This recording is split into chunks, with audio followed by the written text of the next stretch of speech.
Horrific news there in Louisville, Kentucky about the bank shooting. But even more troubling now is how no one is willing to take any kind of responsibility, any kind of ownership. The answer is always, oh, well, we have a gun problem. As opposed to maybe, just maybe, I'm throwing it out there, we have a mental health problem. A mental health problem that is being contributed to by the likes of things like TikTok. We're going to talk about all of that.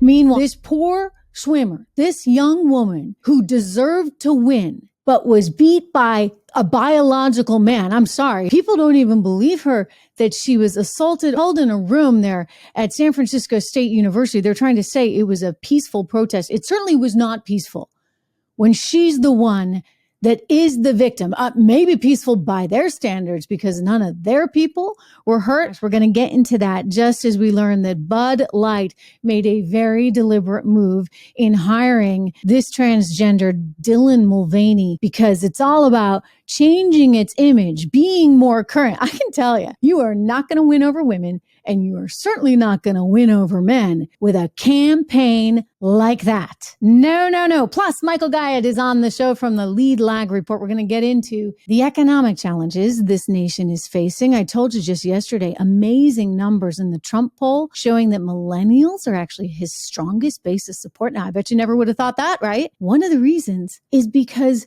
millennials have been the most hurt in this economy. So where does the market go from here? Michael will weigh in with his thoughts. Welcome to the program, everyone. I am Trish Regan. This is Trish Regan Show. We're brought to you today in part by Legacy Precious Metals. If you're interested in investing in gold or silver, go over to legacypminvestments.com for more. 1-866-589-0560. We'll talk a little bit more about gold in just a minute. But first, look, this is just tragic what happened in Kentucky. And there is no reason for these kinds of things to be happening, but they're happening a lot. And I think you got to stand back and ask yourself, why? Why?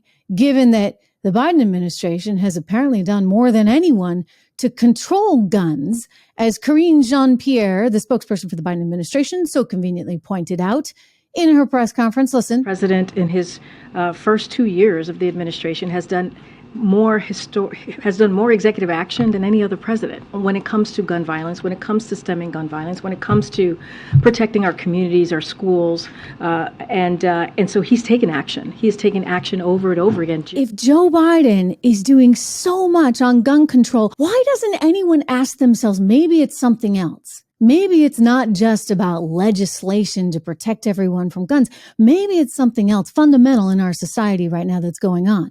Maybe it could be that people were locked up for a couple of years as a result of COVID, drove some people nearly crazy. Maybe it's a result of these algorithms on places like TikTok that are really trying to showcase the worst of society, including violence.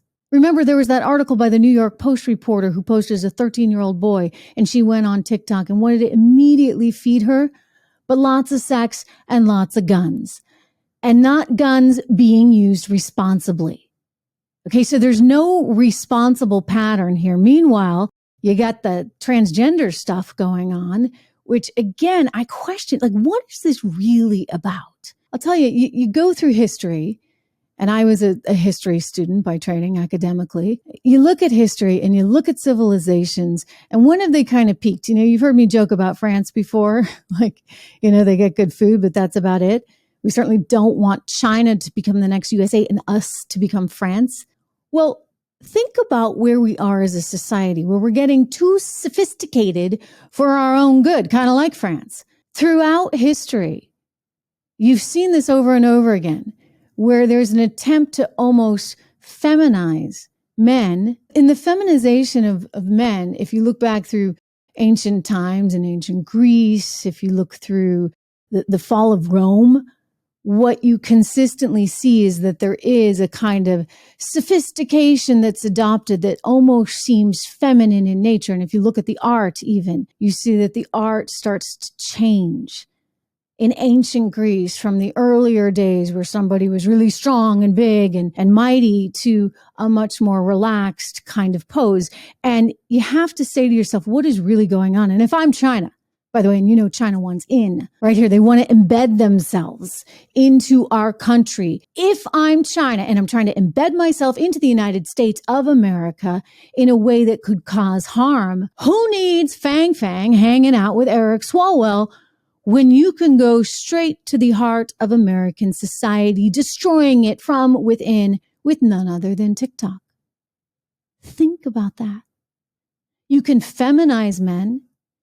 You can gin up a ton of anger that's directed at both sides, and you can encourage violence, thereby using America's freedoms, which are our pride, including our Second Amendment, thereby using it against Americans themselves. All the more reason why we need to shut off TikTok, and all the more reason why we should be really concerned that the Biden administration has no interest in doing it. And we've talked a lot about China. We've talked a lot in the past about their aspirations to become the world's global currency. We've been watching gold carefully. Gold, as we go to air, remarkably, is still above that $2,000 an ounce level.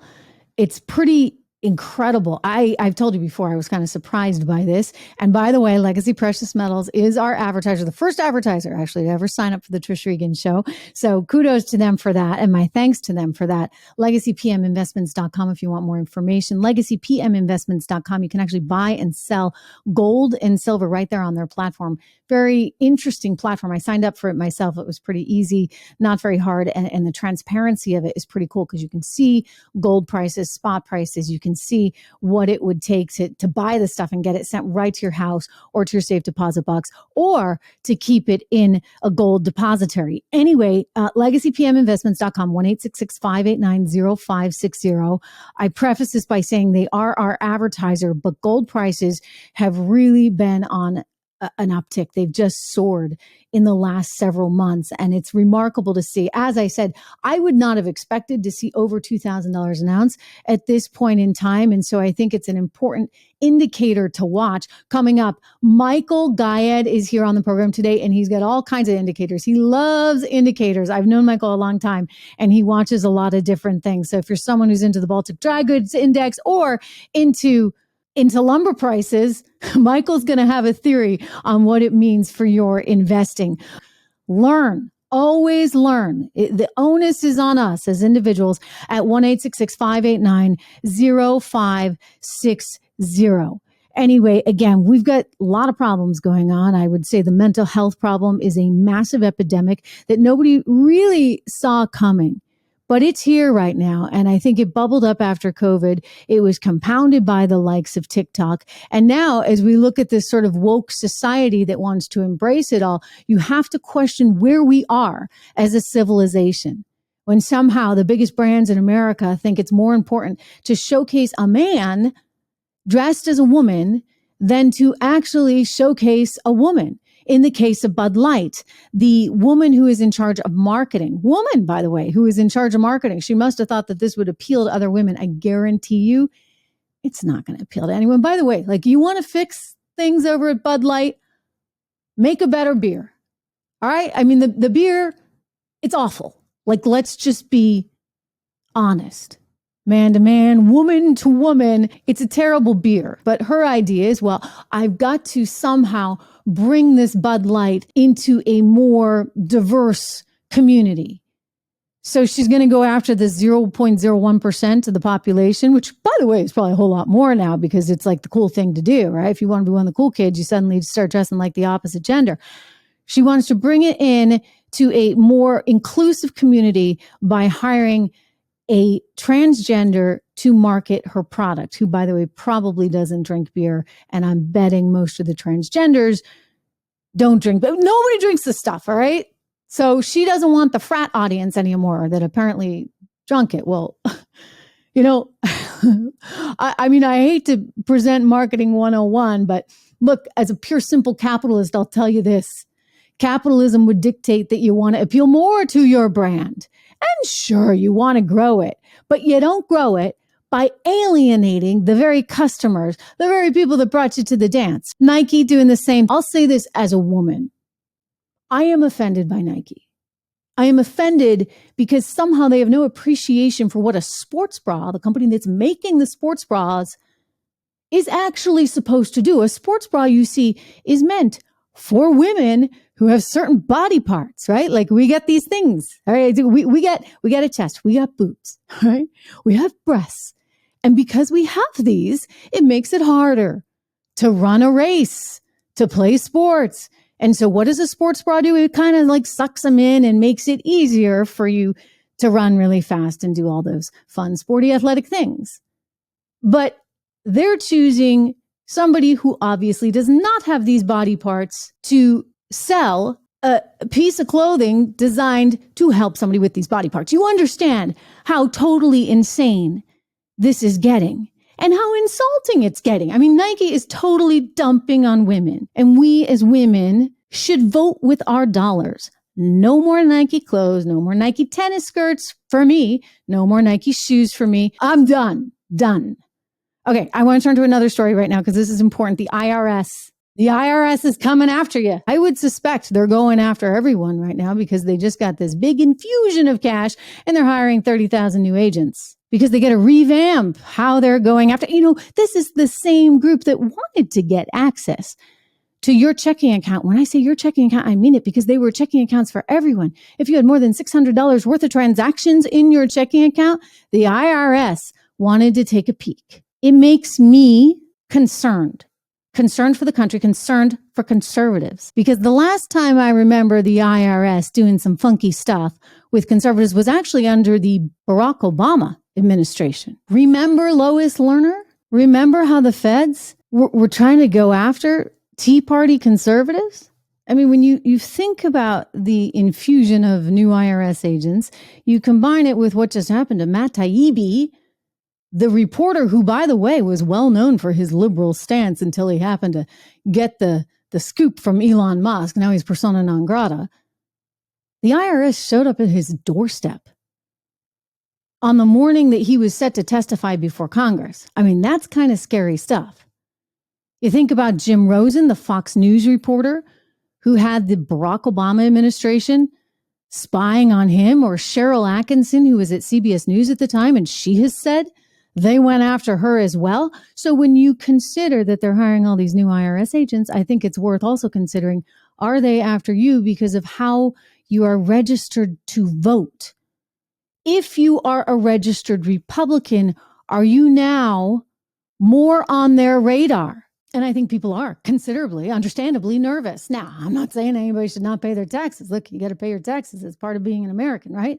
Even when they're as onerous and crazy as they are, you still got to pay your taxes. And no, it's not fair when you see these reports of uber wealthy individuals not paying their, quote, fair share, not paying their percentage, or perhaps paying a lesser percentage than the teacher or the firefighter. There's a reason for that. It's called the private equity, well, I call it this, fat cat tax loophole, where private equity investors are allowed to allocate their income as investment, thereby enabling them to have a way, way lower tax rate. It's not fair. It's not right. It needs to get fixed. Joe Biden's promised to fix it. Barack Obama promised to fix it. Heck, even Trump promised to fix it. The problem is there is so much money from the private equity industry that gets pushed into both sides, both campaigns. Remember Kirsten Sinema? She was like a holdout, and then she got all this money from the private equity industry. Listen, they pay. It's pay to play, and they get a great deal. And the reason we get a messed up tax structure is not because everyday Americans are trying to cheat the IRS. It's because the way this has been formulated, it benefits the rich at the expense of the working class. And that is a total shame. So if you're part of that working class and you're trying to invest in your future, what the heck do you do now? I mean, we're watching the markets been all over the place, just absolutely all over the place. And you know me, because I tend to run scared in these things, and I try to spot much larger economic trends. So I'm not the person to go to if you want to know if the market's going to be up or down on any given day. But fundamentally, I have real concerns about the economic picture because I do worry that our economy is slowing. I do worry that the Federal Reserve doesn't know what the heck it's doing and hasn't known what the heck it's doing and is not going to be able to really manage this crisis well. My friend Michael Guyad, who watches the Here and Now, he joins us right now with more on his sense of where we're headed. Hey, great to see you, my friend. Always a pleasure, Trish. So, and by the way, we go way back. Tyler, I used to have you on my Bloomberg show, so that was quite a few years ago. I had many less gray hairs back. Anyway, it's good to see you. I know that you've had some concerns, but what I like about you, Michael, is that, you know, it's not like you're like, this is your position and you're sticking to it. You actually move with the market at times, and you're very good at spotting some of these trends. So what's the trend that you see right now? Well, I think a few things. First of all, I've been pretty positive on risk assets really since October, when I started saying that I think we're in this kind of melt up environment. You had a pretty strong first quarter. NASDAQ's up something like 20%. But that there's a credit event out there, largely because of all these loans that are going to be rolled over next year into much higher rates. I am getting increasingly nervous about the short term in the context of that broader melt up thesis, given the behavior of lumber prices, which keep hitting new lows. Now, I always go back to this point that lumber is a leading indicator to housing. People need to stop focusing on Zestimates from Zillow. They should simply look at the price of lumber. And to the extent that lumber is sending a big warning that there's going to be a massive slowdown in home construction, that's going to have all kinds of implications on risk assets. I had put out that tweet, Trish, a couple of weeks ago saying nothing matters until it matters. And then when it matters, it's the only thing that matters. I think housing is going to matter big time. You know, a lot of people might have said this whole SVB thing would have mattered big time. What's your thought on SVB? Because a lot of people would have thought that would have been the big event that kind of derailed us. But hey, the Fed's like, we'll bail you out. We'll bail you out again. And, you know, that's what they do. And so it looks like problem solved for now. Yeah, well, it's funny. When the regional bank, in quotes, crisis was starting, everyone was on Twitter basically saying it's the great financial crisis all over again. You lived it. You knew it was not that, right? But the bigger point is, even in the context of this kind of melt-up dynamic that I keep referencing, we're in a pre-election year. Pre-election years tend to be the strongest of the presidential cycle. Why are pre-election years the strongest in the presidential cycle? Because the incumbent president wants to stay in power, so there's stimulus. Okay. Well, how do you get stimulus in high inflation? You got me, unless you have a banking crisis. Well, thank you. That's exactly right. You have a manufactured banking crisis. Because to your point, what happened? They came in, fixed it. The balance sheet basically skyrocketed, undoing a lot of the quantitative tightening. And you know, it's not like this came out of nowhere. I mean, this was a known dynamic when it came to Silicon Valley Bank and a lot of these other regional banks. Now, that's not to say you're not going to have some kind of knock-on effects going forward. I mean, clearly there's going to be even lower lending when it comes from the regional banks, which again would impact mortgages and housing. So there is a tie-in there, but you know, for all the screaming about this being another great financial crisis, this was just another excuse to do more stimulus. Okay, so you see housing. I mean, this is why I think you're citing lumber prices. Housing is being a problem as we go into this election year cycle. That's what's going to hold things up in your view?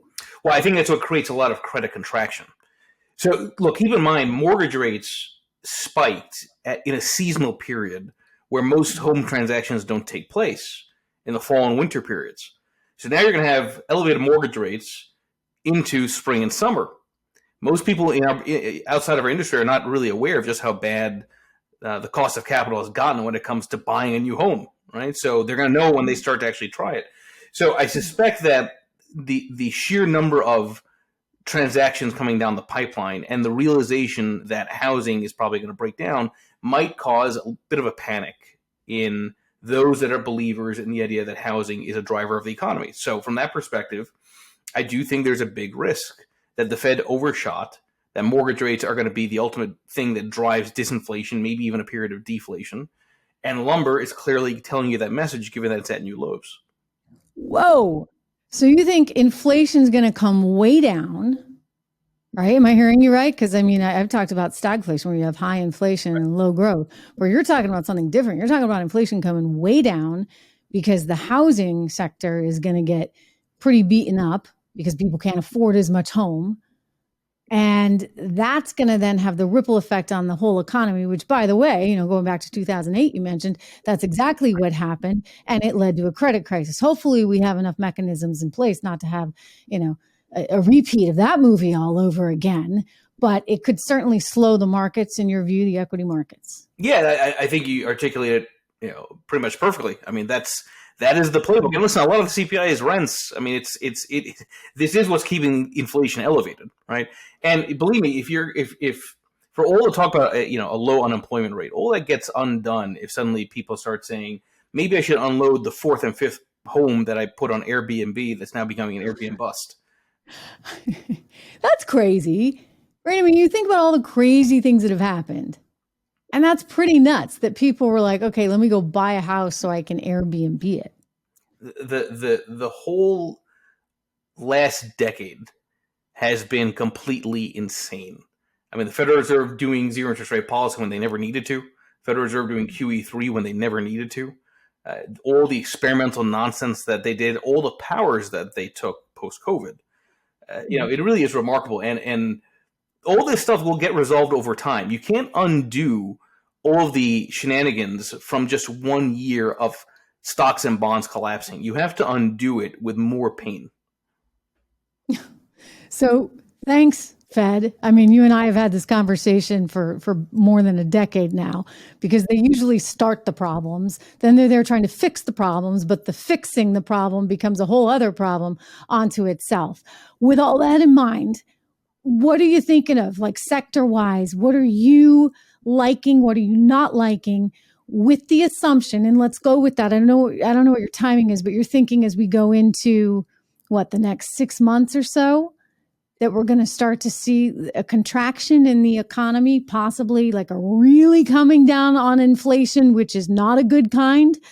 If you go down to 1% all of a sudden, I mean, I think that would shock people. I think that would scare people. So where do you put your money? No, well, and by the way, if you have a credit event, that's one way to do it. I mean, how do you get inflation back to 2% with an event, not a process, right? Which would be something breaking in terms of corporate credit. So I should buy my short-term treasuries now. That's what you're telling me. Well, not financial advice, but it's not a bad. No, by the way, and I got to put this disclaimer in here. I know. None of this, by the way, none of this is financial advice. I have an opinion on the market, of course, informed opinion based on my many years covering it, as do you, Michael. But I always tell people, go get your own financial advisor, because everybody has a different set of risks. That's super important. So, although I will say it's fascinating, right? It seems like a layup to just go into T-bills or CDs and just close your eyes for the next 6 months or a year. Yeah. But I did that a few months ago, actually. I got a good rate. Yeah, right. The problem, unfortunately, is that most people are degenerate gamblers. I mean, that's just the reality. That's why you're not really seeing a quote-unquote rotation into T-bills, because they'd rather gamble and YOLO into stocks and take a chance, than the guaranteed, sleep at night type of hacker. But look, so I think very short term, I think this housing dynamic is going to start to matter. That's probably maybe the start of a corrective environment. I still think the pre-election dynamic is going to be a good tailwind for the bulls. And later in the year, you have potentially a credit event. Now, people hearing all that think I'm all over the place. Okay, wait, you're talking 24. We're still in 23. Yeah, no, I'm talking 23. So this is the thing. In 1987, you had a melt up. Everyone talks about the crash of 87, but the Dow was up over 30% before the crash of 87 in 1987. You had then the crash of 87. Then you had a Fed pivot, and this was all in 1 year. It can happen again. And by the way, 1987 was also a pre-election year. So my point is, there is precedent for this idea that you could have big downs, big ups, another very big down, the Fed pivot, credit event, a just very volatile period, and still one that if you close your eyes from January to December would still be positive for the stock market. The broader point is we're in a period of tremendous turbulence. And anybody that thinks that this bear market, which I still think we're in, by the way, this bear market is over, I will remind people that bear markets make fools of bulls and bears. Yeah. So it sounds like you're not loving equities right now.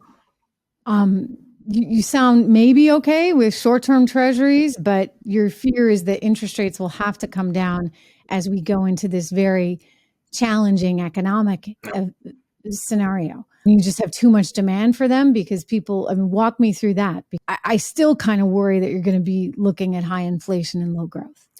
You're probably right, because if the Fed does pivot with inflation still elevated and start cutting rates because inflation is still elevated, as I said before, it's not a pivot, it's a confession, right? That they have to keep rates lower because that's the only way you can save pensions, which rely on safe collateral, and banks in general. It's like, how do you save the banking system in terms of the whole, that this collateral of safety, how big it is? You do it by having a big move in long duration treasury prices up, lower in yield, but the short end stays elevated, right? So the inversion gets even worse, I think, no matter what. But the broader point is, again, this is going to be a very tricky environment. Anybody that has any kind of real conviction being bullish or bearish, everybody's going to get fooled in this. Yikes. All right. But lumber price is going down. That's your big, have you been looking at the Baltic Dry Goods Index lately? If it had predictive power, I would. I know a lot of people like to reference that. I'm very plain vanilla with this stuff. I've known you for a long time. You've always gone back to the lumber prices as being one of those key indicators to watch. It's interesting. Alongside utilities, right? I mean, utilities as a defensive sector is showing some strength. Small caps got decimated in that. Breadth looks terrible. Maybe it's due to rebound, but large caps should catch down. There's a very well-known phenomenon whereby when there's higher volatility, the first thing people do is sell their winners. They don't sell their losers. What's been the winner? It's been tech stocks. Yeah. So any kind of real breakdown, it's going to have to come from the tech space first and foremost. And it's already gotten hammered. So, well, I mean, to your point, I guess we have actually seen it come up as well so far this year, but it certainly has been showing signs of volatility very quickly. Thoughts on the U.S. as the world's reserve currency? Do we keep it for a while? or because, this Congress, anything could happen. I mean, I really think we've become quite broken in Washington, D.C., and everyone hates each other and everyone's out for their sort of moment in the sunshine. God forbid, because the consequences of defaulting on your debt, they are severe. I know a lot of people want to shrug it off, but I'm telling you, being the world's reserve currency comes with a whole lot of benefits, but you can't default on your debt. I mean, China wants this position. Russia would love to team up with China to take on this position.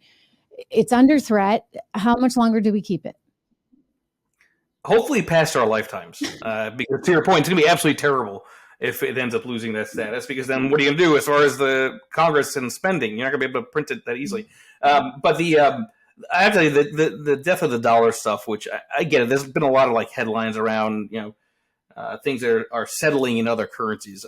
I'm just not of the mindset that that's ever going to be a big thing. You're talking about small numbers. It takes years to unseat this. Mm-hmm. And by the way, I will say, not to be conspiratorial, but I think you and I will both agree that next year is going to be a complete cluster in terms of what happens in terms of Democrats and Republicans running for president. A good way to distract the public from how bad next year is going to be might be have another manufactured debt crisis through this debt ceiling nonsense. I wouldn't be surprised. I don't think it's conspiratorial to even say that. In some ways, I wish it was, Michael, just because then I would know that they actually had a plan. They just shoot stuff, at the wall. Right. They throw it at the wall, see what sticks. And I think that there is no plan, and that's actually even more troubling in and of itself. No plan at all. And thus we find ourselves in all these messes, unfortunately. But look, I'm with you. I think China and Russia would love to have that position. But you really are going to trust your money? Let me just ask anybody out there, you're going to trust your money with the Chinese? No way, no how. That's never, at least for the foreseeable future, not going to happen. But I am a big believer in making sure that we take the necessary precautions to ensure that it doesn't happen anytime in the next couple hundred years, for sure. Anyway, Michael Guyad, they can find you on Twitter at Lead Lag Report, on YouTube as well at Lead Lag Report. It's great to see you, my friend, and we appreciate all your advice. My thanks again to Michael Guyad. All right, we've talked about all the bad news today, so with that in mind, we got to have our own little sugar on top, right? Well, that would be my dog. I want to introduce you to Fluffy. If you have not met Fluffy yet, this is Fluffy, and Fluffy is my little Maltese. He is just my bundle of joy. He goes with me a lot of places because he's very portable. Sometimes I have him in the studio. Especially when I'm in the library studio. In my library, I just put him right on my lap, and he likes to sit there and kind of cozy up. He's actually sat there for the whole show. Anyway, Fluffy is my Maltese dog, and I care so much about him, and he loves me, and I love him. And it's one of the reasons why I want to ensure that he has the best nutrition possible.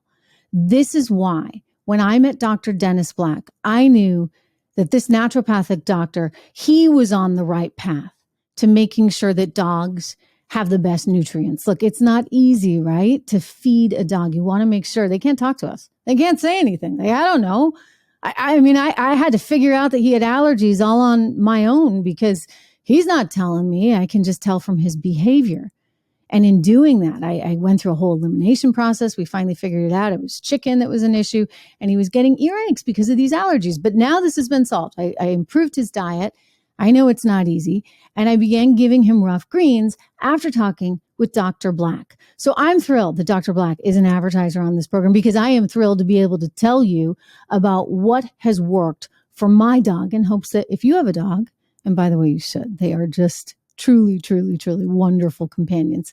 If you have a dog, you might want to look at this as well. It's Rough Greens, spelled RUFF. You get it. Go to roughgreens.com/Trish, my name. You can sign up and get your free Jumpstart trial bag. All you have to do is pay for shipping. So easy peasy.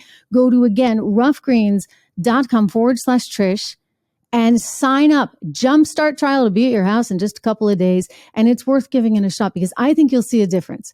I mean, I've definitely seen a difference, most definitely in terms of his allergies, in terms of the ear infections that he was getting, which I do believe are tied to diet. I won't bore you with my whole inflammation thing that I could get into on this because I really do think there's a lot of science behind diet. You really are what you eat, and you have to be careful. And our dogs have to be careful. So I love Rough Greens for that reason. I don't think that we've seen the end of this whole Bud Light, Nike thing. As far as I can tell, and we'll see because there's a lag time between perhaps when you see this video or you watch this podcast. At present, it seems as Bud Light has gone kind of dark. They are not tweeting. They are not really talking about what has happened here with their marketing campaign. Perhaps they're realizing really how it has backfired in a massive way. I was in a restaurant over the weekend and they were reading off the beers and I'm like, waiting for it, prepared to just kind of be blown away if they mentioned Bud Light. And fortunately, there was no mention of Bud Light. I think you're going to see more and more restaurants say, you know what, we don't need it. Who needs the headache? Because we don't need to politicize. And that's what this has effectively done. We don't need to politicize beer. Thank you very much. When you get Kid Rock out there shooting his guns off at Bud Light, when you get Travis Tritt, wonderful country singer, when Travis is saying, okay, you know what? I'm done. No more sponsorship from Bud Light. That tells you a lot. Speaking of country music's biggest star that's no longer country, she's broken up with her boyfriend of 6 years. You know, the other day I was talking about Elon Musk and why was he tweeting her all of a sudden on Twitter? And he said, she's smoking, with like a smoking emoji, a cigarette emoji. And he said some other things that were very quintessential Elon Musk, which surely had to have gotten her attention. But this was just a short time ago. And I was like, does Elon have the hots for Taylor? He might. I think he's single now. Correct me, guys, if I'm wrong on that. I believe he's single right now. I think he broke up with his last girlfriend. Now she's single. That would be an interesting pairing. I don't think it would totally work, though, because I think she drinks sort of more the liberal Kool-Aid, right? If you catch my drift. And he's such an independent person, an independent man, which is why I think if there's any hope for remaking social media, it lies with Elon Musk. It really does, because he is the genius that has thought through to the future in ways that the rest of society just hasn't. Do you think any of these car companies would ever bother switching off of oil had it not been for Elon Musk? And yet the administration doesn't even want to invite him to the party to celebrate EV. The guy who created it effectively, the guy who took ownership and said, you know what, we can make this a thing. That was Elon Musk, the guy who's out there sending rockets into space, thinking about colonizing Mars. That's Elon Musk. So again, if there's one person that can try and get this social media space right in a way that protects our First Amendment, which we so desperately need, I think it's Elon Musk. So watch him. and Taylor Swift. Hey, listen, have a great day. Great to have you here. Make sure you sign up. Make sure you hit the subscribe button and the bell. That's really, really important so that you know when I have content and we can get that out to you immediately. Go over to my website, trishreganshow.com, sign up for my free newsletter, and I'll see you tomorrow.